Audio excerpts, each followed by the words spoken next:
June 2010. Long live the magic we made and bring on all the pretenders, because one day we will be remembered. May 17th, 2003, 13 years. Hey, today Mom and I went to New York. We talked and laughed all the way up and parked in a garage near my voice lesson. We walked to her apartment and we worked on Smoky Black Nights after doing all of her warm-ups. I didn't do so well at first, but she said that the song was ingenious. Cool. After Mom and I went to this cowboy western store nearby, we got a white shirt that had buttons up, jeans, and a white tee with notes on it. Then we had pizza at a pizza place and walked back to the car, stopping at Tasty D-Line, our favorite ice cream store. It's kosher, non-cholesterol, extremely tasty, dreamy frozen yogurt, and only 40 calories. Does it get any better than that? Then we went home and got movies. You know, sometimes I think about what my first kiss is going to be like. It's going to be great and romantic. I'm such a romantic. I just dream about looking into someone's eyes and feeling something I've never felt before. You know, I just never was able to put a face to my fantasy, but something tells me that my first kiss is really far away from happening, because the guys in our school aren't even worth worrying about. They are all in it for one thing, and I think you know what that is too. I guess I'll be okay without a first kiss. XOXO. June 5th, 2013, 13 years. Hey, journal. I had to sing at the garden party today, so Mom and I went to the field and got some of the equipment set up. Then we went home and I got ready. When we got there, all of my friends were there and they helped set up, kind of. I started my show, and in the first 3 chords of the first song, my guitar pick broke in half and flew out of my hands.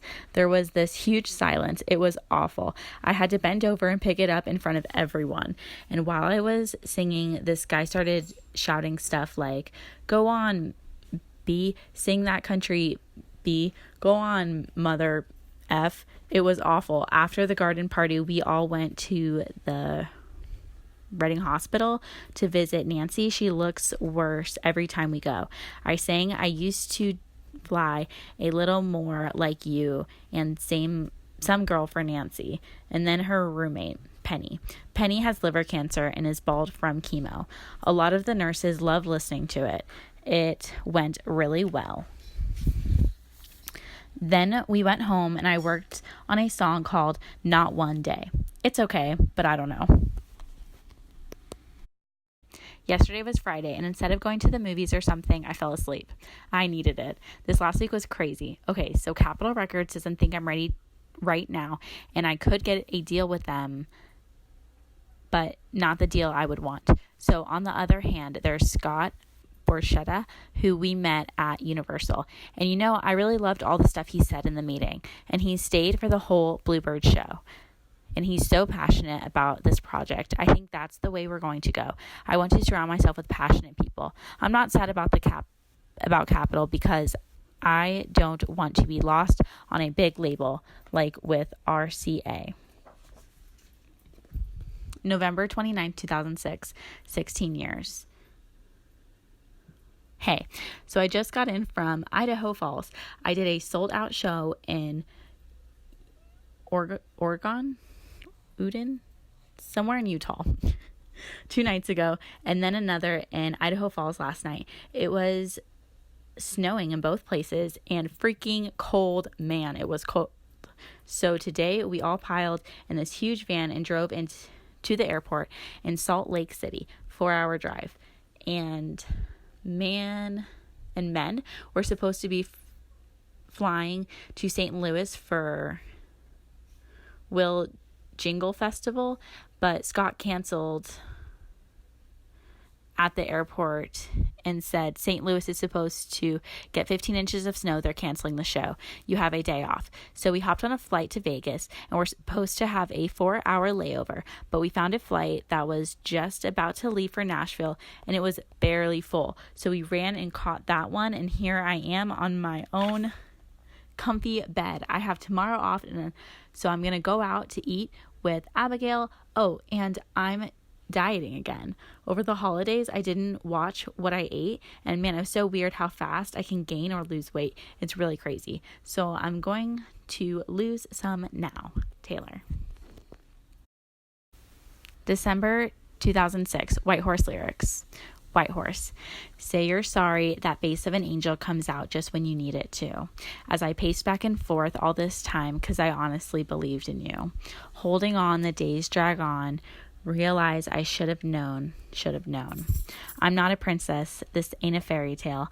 I'm not the one you'll sweep off her feet, lead her up the stairwell. This ain't Hollywood. This is a small town. It was a dreamer before you went and let me down. Now it's too late for you and your white horse to come around. Maybe I was naive, got lost in your eyes, and never really had a chance. My mistake. I didn't know to be in love. You had to fight to have the upper hand. I was never exactly what you wanted. Now I know. Chorus. I had my dreams for you and me with happy ending. Now I know. There you are on your knees begging for forgiveness, begging for we, just like I always wanted to see. But I'm not a princess, this ain't a fairy tale, so I'm going to find someone who might actually treat me well. This is a big world, it was a small town. There in my rearview mirror, disappointing now, so it's too late for you and your white horse to catch me now.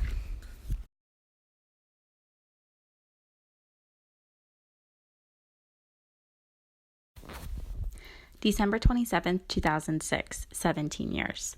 So I got to the check off my first life goal today. My album sold 61,000 copies last week.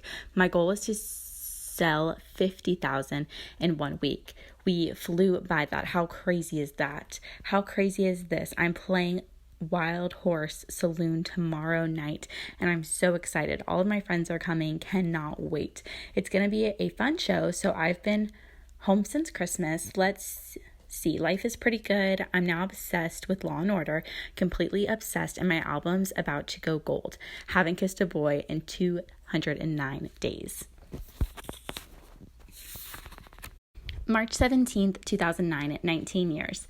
Hi, it's me, the girl who always forgets to write in her journal. Oh yeah, her. I just got back from Australia. I was there for 2 weeks, and it was amazing. Gorgeous there. So what else has happened since I wrote? I was on the cover of the Rolling Stones. My town has sold out every venue, including Madison Square Garden, in 1 minute, and Staples Center in 2. And I somehow feel like it's my destiny to roll my eyes at happy couples and resent Valentine's Day. I also feel like I'm the girl before the one. I'm not the one. I'm the girl you think is the one for you. And then when it doesn't work out with me, you meet the next girl and realize she is the one you're going to stay with. I might get married, but I think it's ultimately my fate to light candles and pine away and roll my eyes at happy couples and resent Valentine's Day. April 13th, 2010, 20 years, Nashville, Tennessee. So I've been obsessing over the new record to the point where it's all I can focus on. I'm majorly stressed and borderline losing it with all these lists and chronic dissatisfaction perfectionists. I keep growing tired of songs because I know I've raised the bar and I can't beat half the songs. Scott and I had lunch the other day and we were talking about the record, and I had this epiphany. I didn't talk in interviews about how I felt about much of what has happened in the last 2 years. I've been silent about so much that I'm saying on this album. It's time to speak now. Scott freaked out. He loved it. We have a title, ladies and gentlemen. June 17th, 2011, 21 years, Nashville. Something so unexpected and amazing has happened recently. I've become blissfully happy with my life, like actually grateful for every second of every day. I've noticed this on set for a while, but it's really hit me in the last week, especially since I wrote those last 2 new songs. I really do need to create in order to live and feel worthwhile. But it's more than just that. I'm happy with my family. I'm happy about this tour. I'm happy that tomorrow morning I get on a plane to Pittsburgh, play a stadium of 60,000 people, then fly home. I'm happy that the next day I'm recording 2 new songs. I'm happy that I get to meet so many people on the road who make me feel like my music really matters to them. This ridiculous thing happens to me when I'm this happy. I start feeling like karma will balance it all out by making something tragic happen. But I'm trying to just show gratitude as much as I can, every day, every minute. I'm grateful for being happy right this moment. I think I'm a summer person. I'm also a work person. Tour gives me something to pour myself into and a vacation to think about. Oh, just kidding. And a reason to feel okay about sleeping until noon on my days off. Today, I went to a management meeting and approved/declined things, and then went shopping for Father's Day. Tomorrow, it might rain in Pittsburgh. I hope it doesn't. March 2nd, 2012, 22 years, Perth, Australia. So here we are in Perth. It's a beach town on the Indian Ocean and it's beautiful. It's 85 degrees and sunny. And yesterday I went to Coastal Beach. I've never seen water that crystal blue before and white sand. There was this art festival going on. So there were all these sculptures set up on the beach. We set our towels out and got tans and frolicked in the water. After our beach afternoon, we went to this restaurant right at the beach called Indiana. It was built in 1910 and looked like an old fancy hotel. It's one of the most beautiful places I've ever seen, with old world arches and moldings, antique tables, and big French doors opening to the views of the Azale blue ocean.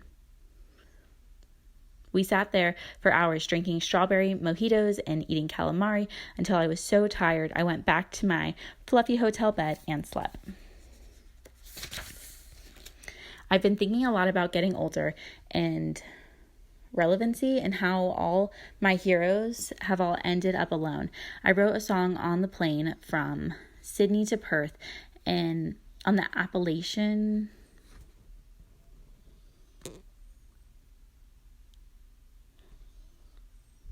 I bought the days of my flight. I bought it because Joni played on most of them her blue record. I taught myself to play A Case of You. Anyway, I wrote a song on it called Nothing New, and it's about being scared of aging and things changing and losing what you have. It says, I'm getting older and less sure of what you like about me anyway. And in the chorus, it says, how can a person know everything at 18 and nothing at 22? And I will you still want me when I'm nothing new? It's a really vulnerable song, but I think it's important to say. February 22nd, 2014, 24 years, LA. This week, I've been in the studio with Max and Johan every day, and it has been the most creatively successful and fulfilling time. The first day, Johan just made a really up-tempo drum beat because we decided